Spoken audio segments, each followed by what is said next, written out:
स्वागत है आप सभी का हमारे चैनल पर। लास्ट वीडियो में हमने 1857 की क्रांति के प्रश्न पूरे कर लिए थे। आज की इस क्लास में हम अपना नया टॉपिक चालू करेंगे जिसका नाम है राजनीतिक चेतना, जिसमें हम समाचार पत्र और संस्थाओं से संबंधित प्रश्न करेंगे। तो इसे शुरू करते हैं पहले प्रश्न के साथ, जो कि है स्वामी दयानंद सरस्वती का निर्वाण कहाँ हुआ। इसके ऑप्शन हैं पहला टंकारा, दूसरा मुंबई, तीसरा जोधपुर या फिर चौथा अजमेर। तो देखिए इसका सही उत्तर है ऑप्शन नंबर 4 अजमेर। स्वामी दयानंद सरस्वती जो थे उनकी मृत्यु अजमेर में हुई थी। और इसके पीछे की जो कहानी है उसे हम जान लेते हैं कि जोधपुर के जो महाराजा जसवंत सिंह थे उनकी एक प्रियतमा थी नन्ही जान। नन्ही जान वो काफ़ी प्रभावशाली महिला थी जोधपुर के दरबार में। तो एक बार जब दयानंद सरस्वती जो हैं उन्होंने जसवंत सिंह जो थे, राजा जसवंत सिंह, उनको नशे में कुछ हरकतें कुछ करते हुए देखा, तो उन्होंने जो है उनको समझाया। और जो दयानंद सरस्वती थे उन्होंने महाराजा जसवंत सिंह को काफ़ी डांटा और धिक्कारा भी। इससे जो है नाराज होकर नन्ही जान ने उन्हें जहर दिलवा दिया था रसोइये के साथ मिलकर, और स्वामी दयानंद सरस्वती जो हैं उनकी मृत्यु अजमेर में हो गई थी। तो देखिए नन्ही जान जो है उन्होंने जहर दिलवाया किसके द्वारा, तो देखिए जो रसोइया था गौड़ मिश्रा, ये भी आप नाम याद रखें, गौड़ मिश्रा करके रसोइया था, उसके साथ मिलकर उन्होंने स्वामी दयानंद सरस्वती को जहर दिया और उनकी मृत्यु जो है अजमेर में हो गई थी। अगला प्रश्न देखते हैं, निम्न में से किस व्यक्ति ने सर्वप्रथम स्वराज शब्द का प्रयोग किया और हिंदी को राष्ट्रभाषा माना। ऑप्शन है इसके पहला राजा राममोहन राय, दूसरा ऑप्शन है स्वामी विवेकानंद, तीसरा है स्वामी दयानंद सरस्वती और चौथा है आपका बाल गंगाधर तिलक। तो देखिए इसका सही उत्तर है हमारे पास ऑप्शन नंबर 3 स्वामी दयानंद सरस्वती जो थे उन्होंने सर्वप्रथम जो है स्वराज शब्द का प्रयोग किया था और हिंदी को उन्होंने जो है राष्ट्रभाषा माना था। अब अगले प्रश्न की ओर चलते हैं। अगला प्रश्न है हमारा, उस संस्था का नाम बताइए जिसका गठन स्वामी दयानंद सरस्वती ने उदयपुर में किया था, लेकिन कालांतर में यह अजमेर स्थानांतरित कर दी गई थी। ऑप्शन है इसके आर्य समाज, इजलास सभा, परोपकारिणी सभा या फिर आपका ऑप्शन नंबर 4 महानराज सभा। तो देखिए इसका सही उत्तर है ऑप्शन नंबर 3 परोपकारिणी सभा जो है उसका गठन स्वामी दयानंद सरस्वती ने उदयपुर में किया था, लेकिन कालांतर में उसे स्थानांतरित कर दिया गया था अजमेर में। और परोपकारिणी सभा की यदि हम बात करें तो इसकी स्थापना जो है 1883 में की गई थी और वो की गई थी आपके उदयपुर में। तो ये आपको पॉइंट याद रखना है। अगले प्रश्न की ओर चलते हैं, स्वामी दयानंद सरस्वती द्वारा 1883 में परोपकारिणी सभा की स्थापना कहाँ की। तो इसके ऑप्शन है हमारे पास, पहला है करौली, दूसरा अलवर, तीसरा है बूंदी और चौथा है आपका उदयपुर। तो देखिए इसका सही उत्तर है ऑप्शन नंबर 4 परोपकारिणी सभा की स्थापना जो है स्वामी दयानंद सरस्वती ने 1883 में उदयपुर में की थी। अगला प्रश्न देखते हैं, उदयपुर में परोपकारिणी सभा कब पंजीकृत की गई। ऑप्शन है इसके फरवरी 1883, दूसरा है फरवरी 1881, तीसरा ऑप्शन है 10 अप्रैल 1875 और चौथा ऑप्शन है अक्टूबर 1883।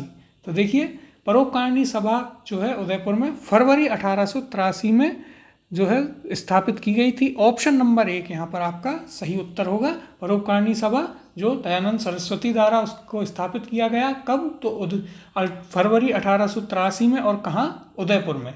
अगला प्रश्न देखते हैं, सामाजिक एवं राजनीतिक चेतना के लिए स्वामी दयानंद ने राजस्थान की पहली यात्रा कब की। ऑप्शन है इसके मई 1866, जुलाई 1872 या फिर तीसरा है जून 1865 और चौथा ऑप्शन है सितंबर 1869।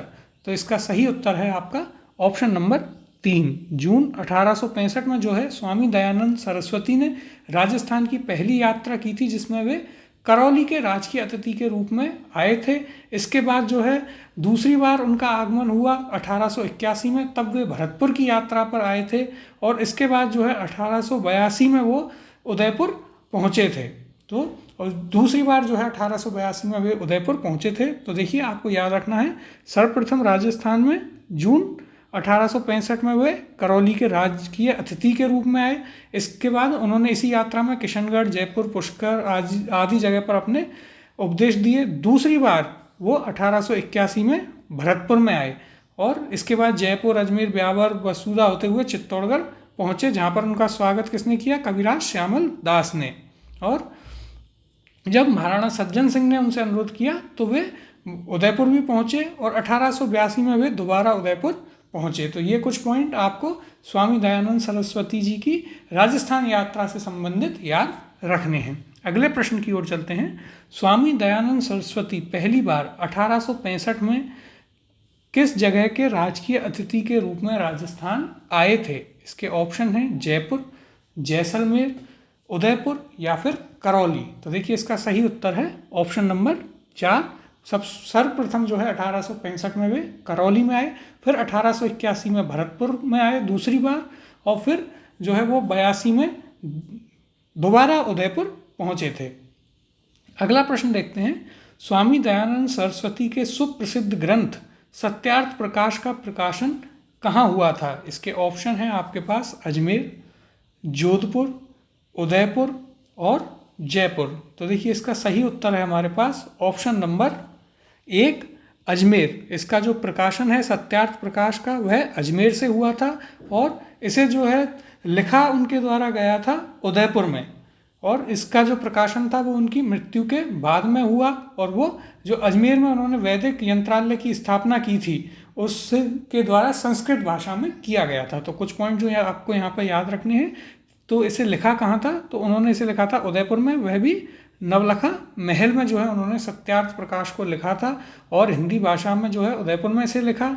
इसके बाद इसका जो प्रकाशन है उनकी मृत्यु के बाद 1889 में अजमेर के वैदिक यंत्रालय से किया गया, जो मैंने अभी आपको बताया, और ये वहाँ से जो है संस्कृत भाषा में जो है इसका प्रकाशन किया गया था। अगले प्रश्न की ओर चलते हैं।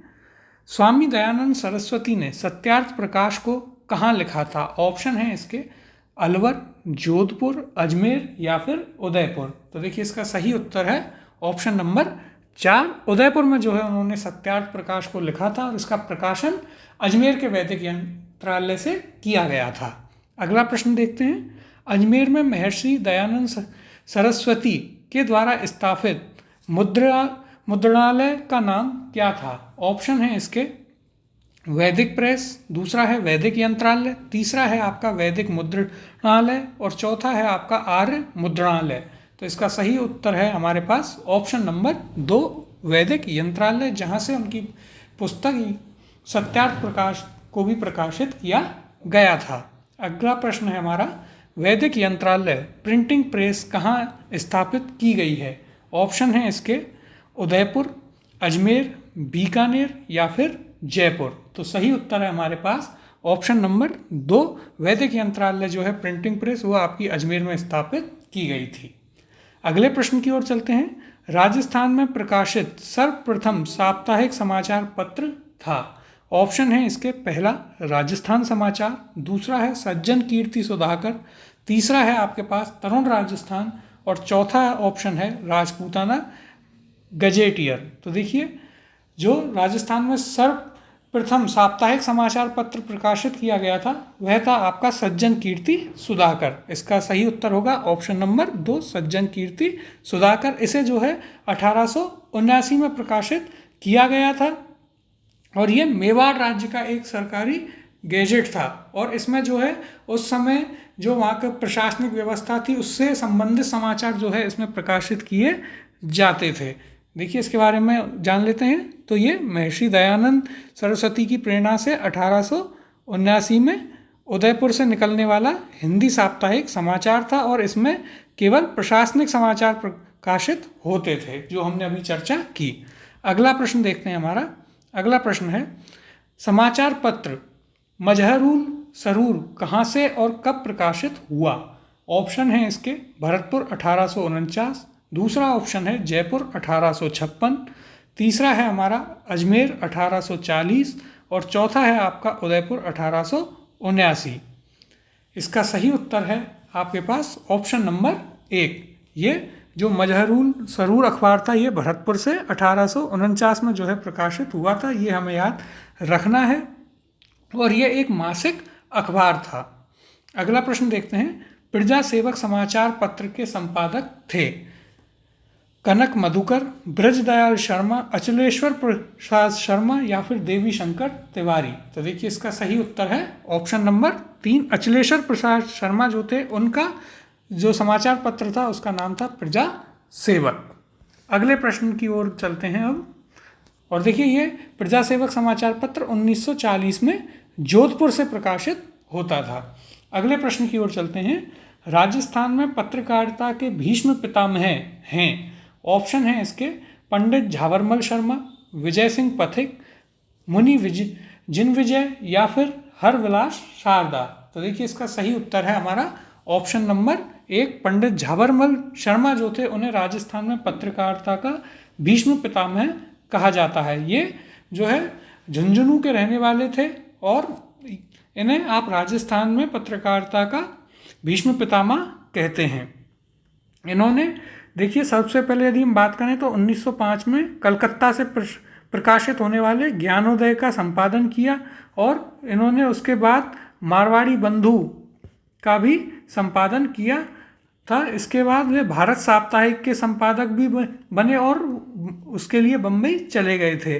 फिर 1914 में उन्होंने कलकत्ता समाचार का संपादन भी किया था। 1925 में जो है हिंदू समाचार का संपादन भी इन्होंने किया। इतने सारे अखबारों के ये संपादक रहे, इसलिए जो है इन्हें राजस्थान में पत्रकारिता का भीष्म पितामह कहा जाता है। अगला प्रश्न देखते हैं हमारा, अखिल भारतीय राज्य लोक परिषद का प्रथम अधिवेशन हुआ था। ऑप्शन है इसके बम्बई, कलकत्ता, जयपुर या फिर दिल्ली। तो देखिए इसका सही उत्तर है हमारे पास ऑप्शन नंबर 1, अखिल भारतीय राज्य लोक परिषद जो थी उसका पहला अधिवेशन बम्बई में हुआ था और ये 1927 में हुआ था। आपको ये याद रखना है, पहला अधिवेशन सन 1927 में हुआ था। और इसके अध्यक्ष कौन थे? तो देखिए इसके अध्यक्ष थे एम रामचंद्र राव थे और इसके उपाध्यक्ष थे विजय सिंह पथिक और यहाँ पर जो सचिव थे इसके वो थे राम नारायण चौधरी। तो ये आपको कुछ फैक्ट्स इसके बारे में याद रखने हैं और देख लेते हैं। तो देखिए अखिल भारतीय देशी राज्य लोक परिषद का प्रथम अधिवेशन 16 व 17 दिसंबर 1927 को बम्बई में हुआ था और इसमें दीवान बहादुर एम रामचंद्र जो है वो इसके अध्यक्ष थे, विजय सिंह पथिक उपाध्यक्ष थे, राम नारायण चौधरी राजस्थान और मध्य भारत के लिए प्रांतीय सचिव थे। अगला प्रश्न देखते हैं। तो अगला प्रश्न है, वर्धा में राजस्थान सेवा संघ की स्थापना कब की गई थी? ऑप्शन है इसके 1919, 1920, 1921 या फिर 1922। तो देखिए राजस्थान सेवा संघ की स्थापना 1919 में की गई थी। ऑप्शन नंबर 1 जो है इसका सही उत्तर है। थोड़ी चर्चा करते हैं हम राजस्थान सेवा संघ के बारे में। तो देखिए इसकी स्थापना हमने जैसा कि देखा वर्धा में की गई। कब की गई थी? तो 1919 में जो है इसकी स्थापना की गई थी। किसके द्वारा की गई? तो देखिए विजय सिंह पथिक, हरिभाई किंकर और राम नारायण चौधरी जो थे उनके द्वारा इसकी स्थापना की गई थी और इसको बनाने के लिए उन्होंने महात्मा गांधी से प्रेरणा ली थी। महात्मा गांधी जी से जब वे वर्धा में मिलते हैं उनसे प्रेरणा लेते हैं और फिर 1919 में राजस्थान सेवा संघ की स्थापना वे वर्धा में करते हैं। तो ये कुछ पॉइंट हैं जो इसके बारे में आपको याद रखने हैं। आगे चलकर 1920 में जो इसको स्थानांतरित किया गया था वर्धा से अजमेर में। तो एक आपको ये भी याद रखना है इसके बारे में। और इन्होंने जो है फिर आगे चल करके अखबार भी निकाले, जैसे कि राजस्थान केसरी और नवीन राजस्थान नाम से अखबार भी ये लोग प्रकाशित करते थे। तो देखिए राजस्थान सेवा संघ इसकी स्थापना वर्धा में होती है 1919 में। कौन कौन करता है? विजय सिंह पथिक, राम नारायण चौधरी और हरिभाई किंकर, ये जो है करते हैं। किसकी प्रेरणा से? तो देखिए गांधी जी की प्रेरणा से ये जो है इसकी स्थापना करते हैं राजस्थान सेवा संघ की। यदि बात करें इसका ध्येय जो था तो वो था, जान के खौफ से कर्तव्य से ना हटूंगा कभी, काम रह जाएगा जान रहे या ना रहे। 1920 में जो है इसका स्थानांतरण अजमेर कर दिया गया था। अगला प्रश्न देखते हैं हमारा, 1919 में राजस्थान सेवा संघ की स्थापना विजय सिंह पथिक, राम नारायण चौधरी और हरिभाई किंकर के योगदान से कहाँ हुई? ऑप्शन है इसके पहला है भीनमाल, दूसरा है रायपुर, तीसरा है अलवर और चौथा ऑप्शन है वर्धा। तो इसका सही उत्तर है हमारे पास ऑप्शन नंबर 4, वर्धा में इसकी स्थापना 1919 में की गई थी। अगले प्रश्न की ओर चलते हैं। अजमेर में राजस्थान सेवा संघ की स्थापना की गई। इसके ऑप्शन हैं विजय सिंह पथिक, अर्जुन लाल सेठी, हरिभाऊ उपाध्याय या फिर माणिक्यलाल वर्मा। तो इसका सही उत्तर है ऑप्शन नंबर 1, विजय सिंह पथिक के द्वारा जो है इसकी स्थापना की गई थी। अगला प्रश्न है, किस वर्ष राजस्थान सेवा संघ का स्थानांतरण अजमेर हुआ? ऑप्शन है इसके 1918, 1919, 1920 या फिर 1921। तो देखिए, राजस्थान सेवा संघ जो है उसकी स्थापना 1919 में हुई थी और उसका अजमेर स्थानांतरण 1920 में किया गया था। तो ऑप्शन नंबर 3 यहाँ पर हमारा सही उत्तर होगा। अगला प्रश्न देखते हैं। 1923 में ब्यावर से राजस्थान नामक साप्ताहिक पत्र किसने प्रारंभ किया? ऑप्शन है इसके ऋषिदत्त मेहता, रामनारायण चौधरी, विजय सिंह पथिक या फिर जयनारायण व्यास। तो इसका सही उत्तर है हमारे पास ऑप्शन नंबर 1, ऋषिदत्त मेहता जो हैं उन्होंने ब्यावर से राजस्थान नामक एक साप्ताहिक समाचार जो है प्रारंभ किया था और ये 1923 में उनके द्वारा प्रारंभ किया गया था। अगला प्रश्न है, राजस्थान केसरी समाचार पत्र का प्रकाशन किसने प्रारंभ किया? ऑप्शन है हमारे पास इसके विजय सिंह पथिक, हरिभाऊ उपाध्याय, केसरी सिंह बारट या फिर अर्जुन लाल सेठी। तो इसका सही उत्तर है ऑप्शन नंबर 1, विजय सिंह पथिक। उन्होंने जो है राजस्थान केसरी जो समाचार है उसको प्रकाशित करना प्रारंभ किया 1919 और 20 में, जब वो राजस्थान सेवा संघ की स्थापना करते हैं और वर्धा से ही वो राजस्थान केसरी समाचार पत्र निकालना चालू करते हैं, जिसे उन्होंने केसरी सिंह बारट के नाम पर निकाला था। ये पॉइंट भी आप यहाँ पर याद रख सकते हैं। अगला प्रश्न है, निम्नलिखित में से कौन सा समाचार पत्र 1920 में विजय सिंह पथिक ने वर्धा से प्रकाशित किया था? ऑप्शन है इसके पहला नवीन राजस्थान, दूसरा है तरुण राजस्थान, तीसरा है राजस्थान केसरी और चौथा है आपका नवजीवन। तो इसका सही उत्तर है ऑप्शन नंबर 3, राजस्थान केसरी जो है उसे वर्धा से विजय सिंह पथिक द्वारा प्रकाशित किया जाता था 1920 में। अगला प्रश्न देखते हैं, विजय सिंह पथिक ने राजस्थान केसरी का प्रकाशन प्रथमतया कहाँ से आरंभ किया? ऑप्शन है इसके वर्धा, अजमेर, जोधपुर या फिर सिरोही। तो इसका सही उत्तर है ऑप्शन नंबर 1, वर्धा से उन्होंने 1919 में जब राजस्थान सेवा संघ की स्थापना की उसके बाद में राजस्थान केसरी समाचार पत्र जो है प्रकाशित करना प्रारंभ किया। अगले प्रश्न की ओर चलते हैं, किस समाचार पत्र के साथ विजय सिंह पथिक का नाम जुड़ा हुआ है? ऑप्शन है इसके राजस्थान केसरी, राजपूताना गैजेट, राजस्थान समाचार या फिर मेवाड़ समाचार। तो इसका सही उत्तर है हमारे पास ऑप्शन नंबर 1, राजस्थान केसरी जो है वह विजय सिंह पथिक का समाचार पत्र था जिसे वे वर्धा से प्रकाशित करते थे। अब अगले प्रश्न की ओर चलते हैं, यश वैभव की चाह नहीं, परवाह नहीं जीवन ना रहे, यदि इच्छा है तो यह है, जग में स्वेच्छाचार दमन ना रहे, आदर्श वाक्य था। ऑप्शन है इसके पहला नवीन राजस्थान, दूसरा है राजस्थान केसरी, तीसरा है आपका नवजीवन और चौथा है तरुण राजस्थान। तो इनमें से किस अखबार का ये ध्येय वाक्य था? यश वैभव की चाह नहीं, परवाह नहीं जीवन न रहे, यदि इच्छा है तो यह है, जग में स्वेच्छाचार का दमन ना रहे। तो इसका सही उत्तर है ऑप्शन नंबर 1, नवीन राजस्थान जो समाचार पत्र था उसका ये ध्येय वाक्य था, यश वैभव की चाह नहीं। और यदि बात करें हम नवीन राजस्थान की तो यह किसने प्रकाशित किया? तो देखिए, ये भी जो है आपका विजय सिंह पथिक जो है उनके द्वारा इसे प्रकाशित किया जाता था और इसे जो है 1923 में उन्होंने बंद किया, लेकिन आगे जाके इसे पुनः तरुण राजस्थान के नाम से प्रारंभ किया गया था। ये पॉइंट आपको यहाँ पर याद रखना है। अगले प्रश्न की ओर चलते हैं, नवीन राजस्थान नामक समाचार पत्र के संस्थापक कौन थे? इसके ऑप्शन हैं, पहला अर्जुन लाल सेठी, दूसरा माणिक्यलाल वर्मा, तीसरा है विजय सिंह पथिक और चौथा है आपका गोपाल सिंह खरवा। तो देखिए, इसका सही उत्तर है ऑप्शन नंबर 3, विजय सिंह पथिक जो है वे नवीन राजस्थान समाचार पत्र के संस्थापक थे और इसे जो है 1923 में तरुण राजस्थान के नाम से दोबारा प्रकाशित किया गया था।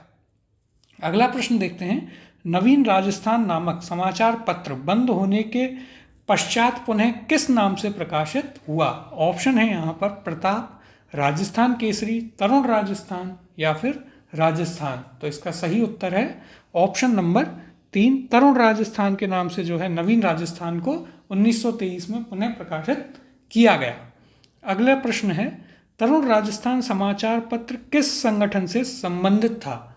ऑप्शन है इसके, पहला है राजपूताना मध्य भारत सभा, दूसरा ऑप्शन है राजस्थान सेवा संघ, तीसरा है वीर भारत सभा और चौथा है मारवाड़ यूथ लीग। तो देखिए इसका सही उत्तर है ऑप्शन नंबर 2, राजस्थान सेवा संघ से संबंधित अखबार है या समाचार पत्र है आपका तरुण राजस्थान, जिसे आप पहले नवीन राजस्थान के नाम से जानते थे।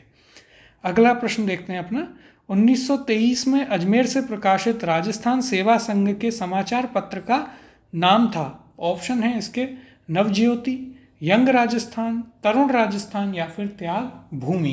तो इसका सही उत्तर है हमारे पास ऑप्शन नंबर 3, तरुण राजस्थान जो है वह 1923 में अजमेर से प्रकाशित किया जाता था। अगला प्रश्न देखते हैं, किस समाचार पत्र के माध्यम से विजय सिंह पथिक ने बिजोलिया किसान आंदोलन को भारत में चर्चित बनाया था? इसके ऑप्शन हैं आपके पास प्रताप समाचार, दूसरा है यंग इंडिया, तीसरा है मराठा और चौथा है केसरी। तो इसका सही उत्तर है हमारे पास ऑप्शन नंबर 1, प्रताप समाचार जो था गणेश शंकर विद्यार्थी जो थे वे कानपुर से प्रताप नाम का एक समाचार पत्र प्रकाशित करते थे और उन्होंने जो है इसमें काफ़ी लेख लिखे बिजोलिया किसान आंदोलन के पक्ष में और इसे जो है एक राष्ट्रीय लेवल पर जो है चर्चित किया उन्होंने बिजोलिया किसान आंदोलन को। देखिए थोड़ी और चर्चा करते हैं तो गणेश शंकर विद्यार्थी जो थे वे कानपुर से समाचार पत्र प्रकाशित करते थे प्रताप, उसमें बिजोलिया किसान आंदोलन के पक्ष में अनेक लेख और समाचार प्रकाशित किए गए थे, जिसके बाद यह राष्ट्रीय परिदृश्य में सम्मिलित हो गया। तो आपको ये पॉइंट यहाँ पर याद रखने हैं। अगला प्रश्न देखते हैं, प्रताप नामक समाचार पत्र कहाँ से प्रकाशित होता था? इसके ऑप्शन हैं, पहला है कानपुर, दूसरा है दिल्ली, तीसरा आगरा और चौथा ऑप्शन है बरेली। तो देखिए प्रताप समाचार आपके कानपुर से प्रकाशित होता था। ऑप्शन नंबर 1 इसका सही उत्तर है। कौन प्रकाशित करते थे? तो गणेश शंकर विद्यार्थी। अगले प्रश्न की ओर चलते हैं, बिजोलिया किसान आंदोलन को व्यापक प्रचार देने वाले समाचार पत्र प्रताप के संपादक कौन थे? इसके ऑप्शन देखते हैं। तो देखिए इसके ऑप्शन है हमारे पास गणेश शंकर विद्यार्थी, रामकिशन शर्मा, तीसरा ऑप्शन है माणिक्यलाल वर्मा और चौथा है आपका रामलाल ओझा। इसका सही उत्तर है ऑप्शन नंबर 1, गणेश शंकर विद्यार्थी जो है वे प्रताप समाचार को कानपुर से प्रकाशित किया करते थे। अगला प्रश्न है हमारा, राजपूताना मध्य भारत सभा का प्रथम अधिवेशन सन 1918 में कहाँ हुआ था? ऑप्शन है इसके दिल्ली, फिर है आपका अजमेर और तीसरा ऑप्शन है आपका इंदौर, अगला चौथा ऑप्शन है हमारे पास उदयपुर। अब इनमें से हमें बताना है कि इसका प्रथम अधिवेशन सन 1918 में कहाँ हुआ था। तो देखिए इसका सही उत्तर है आपके पास ऑप्शन नंबर 1, दिल्ली में जो है राजपूताना मध्य भारत सभा का प्रथम अधिवेशन आयोजित हुआ था 1918 दिल्ली में। अब हम चर्चा करें यदि राजपूताना मध्य भारत सभा की, तो देखिए ये जो है इसकी स्थापना जो चांदनी चौक में मारवाड़ी पुस्तकालय है उसमें की गई थी और किसके द्वारा की गई थी? तो देखिए वो यहाँ पर की गई थी सेठ जमनालाल बजाज के द्वारा की गई थी और इसका जो पहला अधिवेशन है वो 1918 में हुआ। और यदि आप मॉडर्न से लिंक करेंगे इंडियन हिस्ट्री से तो 1918 में कांग्रेस का भी जो अधिवेशन है वो दिल्ली में हुआ था। इसमें यदि बात करें इसके प्रथम अधिवेशन में अध्यक्ष कौन थे, तो इसके अध्यक्ष थे पंडित गिरधर शर्मा, वो इसके अध्यक्ष थे। इसके बाद जो है यदि बात करें इसका कार्यालय वो अजमेर में था और मुख्यालय इसका कानपुर में रखा गया था। इसके टोटल 4 अधिवेशन हुए थे। पहला दिल्ली 1918 में, दूसरा अधिवेशन इसका 1919 अमृतसर में हुआ, तीसरा अधिवेशन जो है इसका आपके अजमेर में हुआ था और चौथा अधिवेशन आपके हुआ था नागपुर में। तो इसके चारों अधिवेशन हमें किस किस सन में कहाँ हुए ये हमें याद रखना है। तो देखिए 1918 में पहला दिल्ली में होता है। इसके अलावा यदि बात करें कौन इसके अध्यक्ष थे प्रथम अधिवेशन के तो इसके अध्यक्ष थे पंडित गिरधर शर्मा। फिर यदि हम बात करें दूसरे अधिवेशन की तो वो हुआ आपका 29 दिसंबर 1919 को अमृतसर में, और 1919 में ही अमृतसर में कांग्रेस का अधिवेशन हुआ जलियांवाला बाग हत्याकांड के बाद में। फिर 1920 में इसका तीसरा अधिवेशन होता है जो कि हुआ आपके अजमेर में, और उसकी अध्यक्षता की जमनालाल बजाज ने।